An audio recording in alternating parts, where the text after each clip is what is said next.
John Hutchins here. Today I want to talk to you about a real easy, quick and easy way to break down any small pond that you want to fish.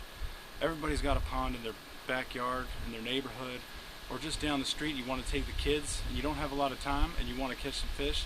Well, I'm going to show you how to make that really simple and easy and break down any pond in a matter of 15 minutes or so. One of the first things that I like to look at is the available cover. You know, the bass and the panfish, they all need cover to survive, to ambush, to feed, so on and so forth. One of the biggest mistakes I see people make is going to one area in the pond and really sticking there, whether it be with bait, artificials. They'll stick to one spot and just wait for the fish to turn on in that area. You can be a lot more efficient if you work that pond, and there's a strategic way to go about that. I want to look at the different cover in the pond. You know, whether it's 1 acre, 2 acres, I'm going to scout the entire pond. I'm going to look for lily pads. Does it have grass? Do I see wood?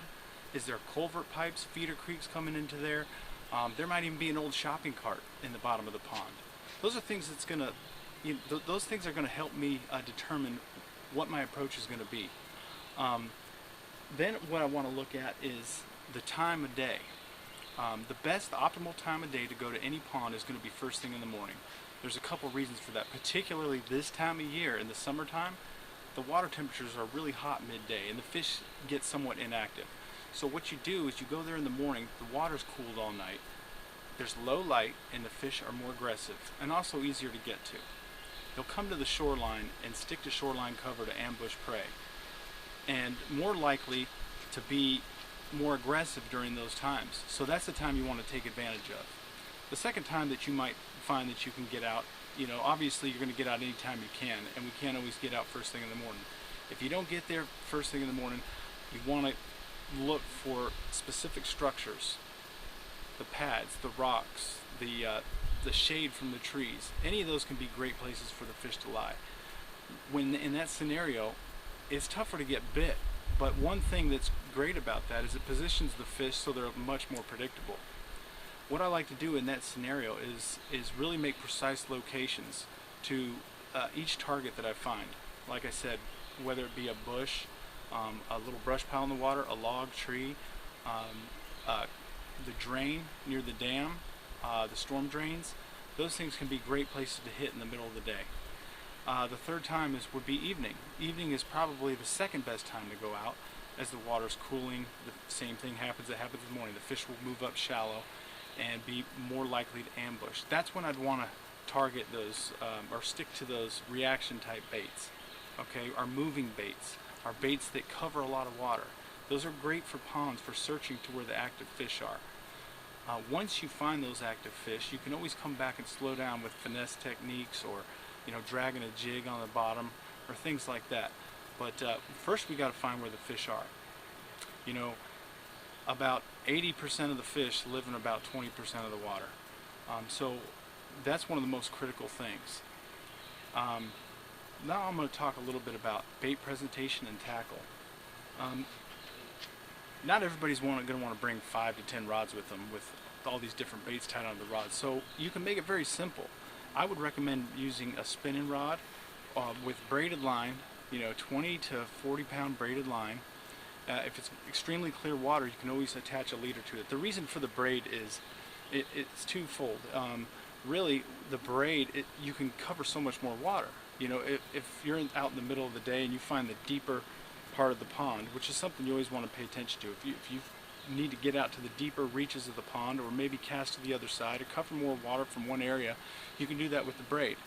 You can also get away with fishing heavy cover. You can throw that into the thickest cover and usually get it out.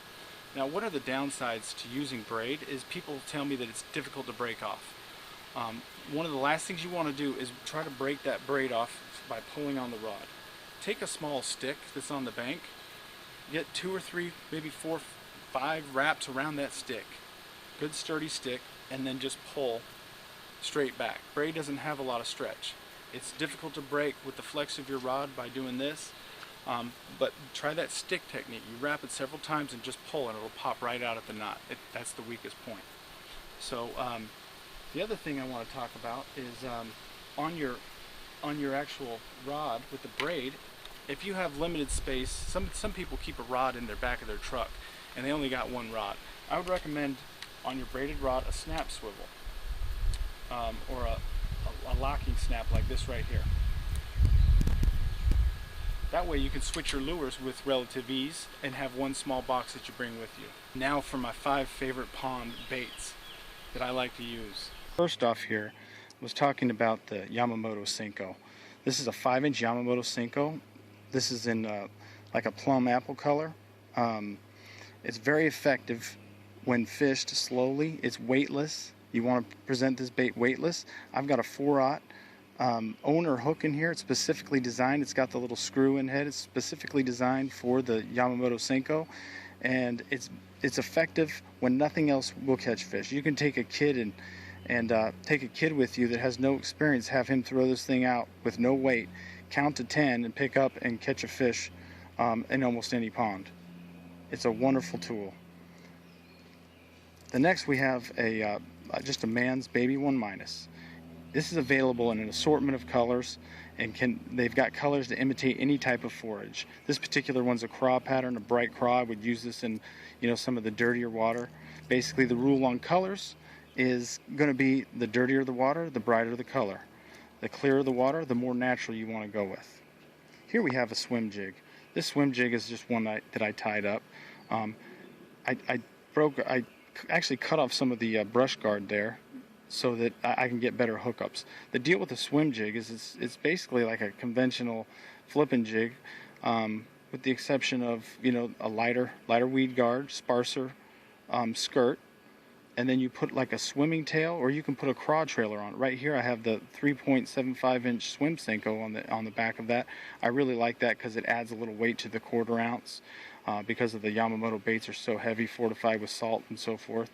But with this bait, you really want to just cast it out into the cover, whether it be grass pads, along bushes along the bank, brush, what have you, and just slowly retrieve it. You can do a stop and go. You can pump it so that it lifts and falls, and you just kind of try to find the mood of the fish. The one thing I like about the swim jig is, again, most of these baits do fairly well through cover, but the swim jig in particular, it's like a 4-wheel drive reaction bait, and also excels during not necessarily the most favorable reaction type day, meaning the fish are inactive, the wind might not be blowing, it might be bright and sunny. I can still get a reaction bite and cover a lot of water with a swim jig.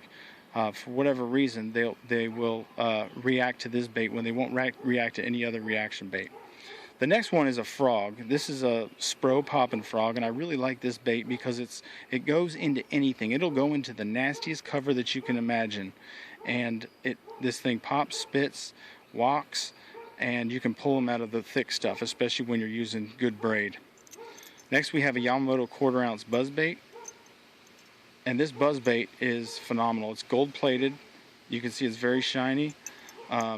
It rides true every time. I like to use this bait when, early morning hours, late in the evening, or on cloudy days. I like to get as close to the bank as I can with it and parallel the shoreline. Okay, now that we've gone over the baits and you've seen a variety of different baits to use on these ponds, hopefully I've simplified it a little bit to make it easier for you. Now what you need to do is go out and locate these different pieces of structure within the pond, whether it be the pads, the grass, the rock, the wood, the drains near the dam and so forth, and try to put together a pattern so the next time you go out you can have more success and catch more fish. I'm going to leave you with one tip that'll really help you catch fish, and it can be really exciting. During the summer, if you go after a heavy rain, what happens is if you find the drains that come into there, or the culvert pipes that dump out all the drainage water off the roadways and streets, what happens is the bugs and earthworms, frogs, and things like that get washed down. They all collect from the road and the hillsides into these drains and end up right in these ponds. When that water's rushing out of there after a heavy thunderstorm in the summertime, it does two things. It oxygenates the water, so it automatically drives them to that area. The water's also cooler, and then you've got the small bugs and insects and various amphibians and whatnot that are washing down there, and those fish are going to migrate straight to them to ambush them. dirty, clean, whatever. It could be filthy muddy and they're going to come there. Remember, the dirtier the water, the brighter the bait, or the louder the bait. These tips will help catch you more fish the next time you go to your pond.